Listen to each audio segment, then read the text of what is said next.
Howdy, ladies and gentlemen. This is a series I've been wanting to do for you guys for quite a while now. There's no better day to start than today, so here it is.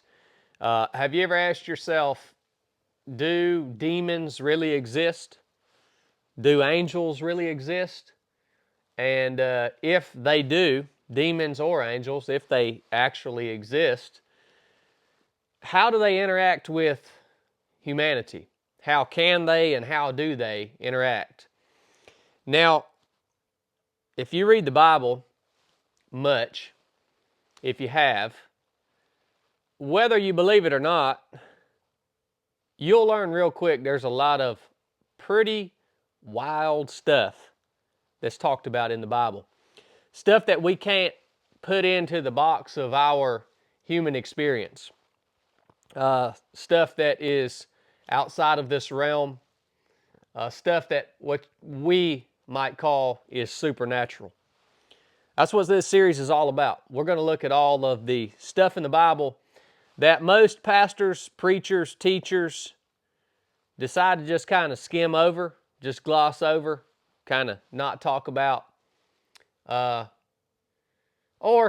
they try to explain it away with some rational explanation, because we can't just seem to accept the supernatural nature of God and beings other than ourselves. Hey, it's interesting to me that we can believe all sorts of crazy wazoo crap and theories that science tells us, but we can't accept anything from the Bible that's supernatural. Today specifically, we're talking about angels and demons, like I said. How do they interact with humanity? Are they real? Well, there's plenty of places we could look, but I'm going to talk about a scripture that I read this morning, as a matter of fact. It's what kind of prompted me to go ahead and start this series right here. Have you ever had an experience that you couldn't explain with some being or some form? Did you know whether it was evil or good? Do you know what it was? How did it make you feel when you had that encounter? Drop it in the comments, let me know. We're specifically going to look in the book of Job. Now, we're looking for answers to this question in Scripture because I believe that Scripture is true, and it's the only truth on earth. So what we read here, we can take it literally, and we can trust that it's giving us an accurate representation and description of the events that we're reading about.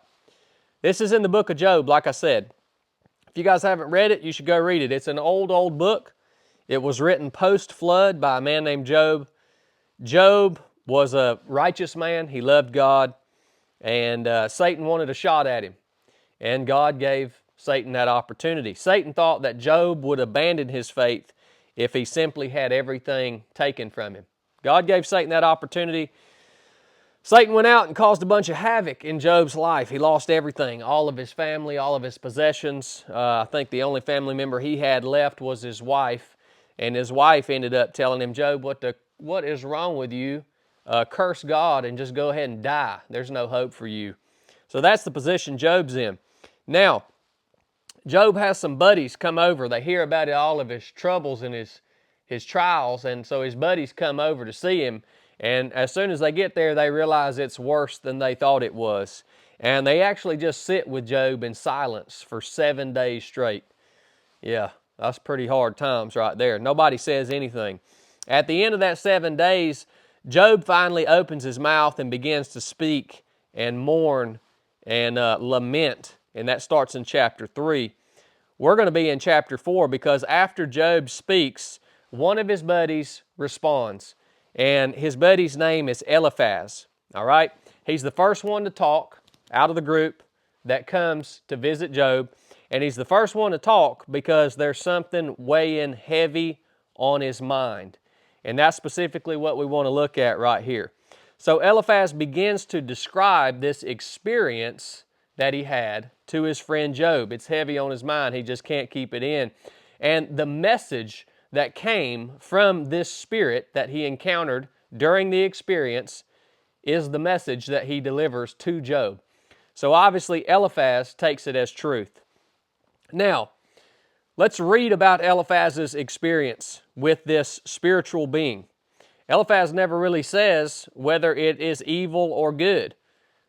He never really identifies that. We'll be able to identify that based off the content of the message. So here we go in verse 12. Eliphaz says, "Now a thing was secretly brought to me, and my ear received a little thereof. In thoughts, from the visions of the night when deep sleep falls on men. Fear came upon me, and trembling, which made all my bones to shake. Then a spirit passed before my face, and the hair on my flesh stood up. It stood still, but I could not discern the form thereof. An image was before my eyes, there was silence, and I heard a voice saying." So before we proceed, let's break down this experience right here. Are these spiritual beings real? Can they interact with humanity? Well, obviously, yes. Obviously, yes. They can be seen. They can take form. They can be visible in this realm to the human eye. They can make that happen, all right? They can actually speak in a language that can be discerned by the hearer. So they can speak in human language and actually deliver messages audibly to human beings. We see that all happening here. Now this experience was very real to Eliphaz, right? Maybe some of you guys can relate to that. Have you ever had an experience that made all the hair on your flesh stand up? I know a lot of I can relate to that. You don't get very many of those in life, and when that happens, you know something is up. And that's what happened to Eliphaz. He says fear came upon him when this thing moved in on him. He was trembling so badly that all the bones in his body were shaking, and the hair on his flesh stood up as this spirit passed before his face. So I believe we can discern here that Eliphaz felt this presence of something that was in the place with him. Late in the night, he feels this presence, fear comes upon him, he begins to tremble and shake, but when this being finally takes a visible form and passes in front of his face where he can see it, all the hair on his flesh stood up. And he stood still, he says. Now, this is interesting. He says he couldn't discern the form thereof, or he couldn't discern this thing's appearance. A lot of us, when we think about if we were to encounter an angel or a demon or some spiritual being, we can only picture it in the form of a man, right? Standing upright with arms and legs, because that's our human experience, right? Well, Eliphaz says this thing, whatever it was, I could see it, but I couldn't discern any form. I couldn't make any sense out of the shape or the structure of it, but it was there. I could see it. And he just ends up saying an image or a form was before my eyes. I don't know what it was.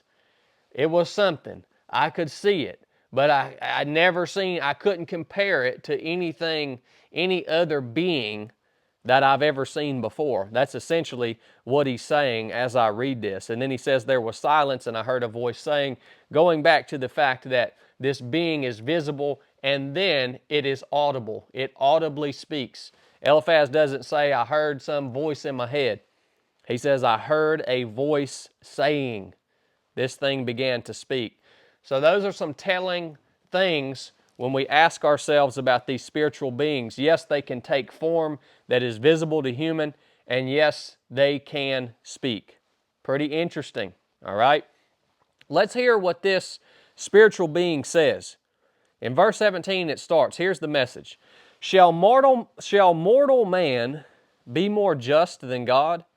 Shall man be more pure than his Maker? Behold, he, meaning God, put no trust in his servants, and his angels he charged with folly. How much less in them that dwell in houses of clay, whose foundation is in the dust, which are crushed before the moth. They are destroyed from morning to evening. They perish forever without any regarding it.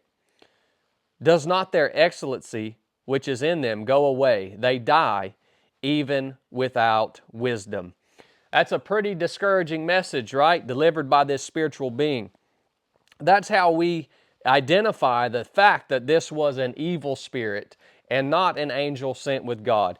This was an evil spirit, perhaps the spirit of Satan himself, who was sent to Eliphaz to put this message in his mind so that he would then go and deliver this message to Job in order to tear down his faith and discourage him from his faith in God, his Father. That's what this message was all about. You know, another thing that's interesting about this message is this evil spirit actually mingles truth, but with lies. He actually puts some truth in there, but he doesn't give the whole truth.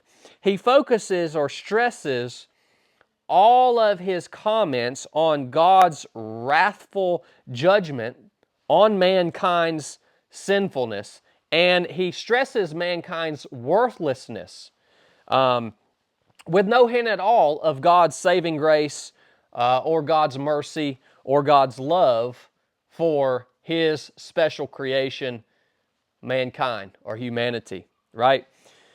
So we see it's a very discouraging message, and it does have aspects of truth, but he doesn't give the whole truth. And we know that's what Satan does. We know the Scripture tells us Satan is the father of all lies. So it makes sense that this is truth mingled with lies. All right? Again, he stresses the worthlessness of man, how weak man is. Another interesting thing in here, we see that this spirit here obviously has some bitterness about God's judgment of the angels, and I'm assuming that it is speaking of the angels who left their heavenly abode and actually came down onto the earth and mingled with female women, or female women. I guess female women will be a double. We see some bitterness about that, right? And we'll look at that. That's back in the book of Genesis. We'll look at that on a later episode. But we see bitterness over the fate of those fallen angels who invaded the bodies of human women in the pre-flood world. And this evil spirit basically says, You think God cares anything about you? He didn't even trust His angels. Why didn't He trust His angels? His angels knew what they were doing, but He didn't even trust His angels. And He actually passed judgment on them for their folly. Interesting there. Interesting. The last thing, again, I think we see this message, we really see Satan's resentment against mankind, against us as humans, and the fact that we were created as a special creation in the likeness and image of God, and he really just hammers on us in how we perish forever without anyone regarding it. Our excellency goes away and we die without wisdom. What worthless humans we are. So, are angels real? Yeah, they're real. Are evil spirits real? Yeah, they're real. As a matter of fact, I think the most accurate way to understand what evil spirits are essentially fallen angels. And we see here that they can interact with mankind, and we'll see, obviously, when we go back to the book of Genesis, how they can even interact physically with mankind. They can actually leave their place, take form here on earth, some visible form, speak, interact audibly, visually, and eventually we'll see spiritually. So what do we do with this, man?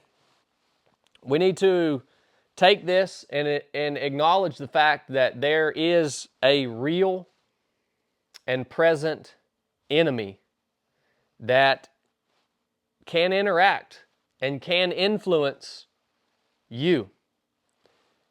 We need to be aware of that. We need to identify our enemy, because if we act like the enemy doesn't exist, well, we can never win that battle. We need to identify that. We need to understand that if we have these experiences, or you ever think that you've received some sort of message from a spiritual being, whether it's in a dream or whether it's in a vision or whatever it may be, you have to go back and you have to check the message that you received with the full context of Scripture.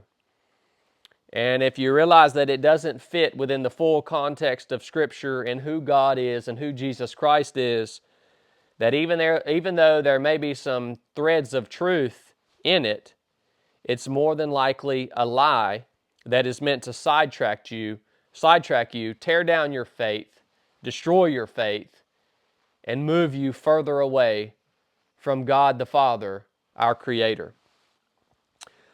I hope you guys enjoyed this, man. If you did, go get you a hat, get you a t-shirt, keep my man Chili in the dungeon. Drop me a comment. Let me know what you think about these conversations. There's a lot more in the Bible that we can get to, a lot wilder stuff than this, a lot of stuff that just doesn't fit within the box of the human mind. And yeah, we're gonna stare them down. We're gonna take them on. I'll keep these coming. You guys keep supporting the channel. I appreciate you, and I love you. Enough said.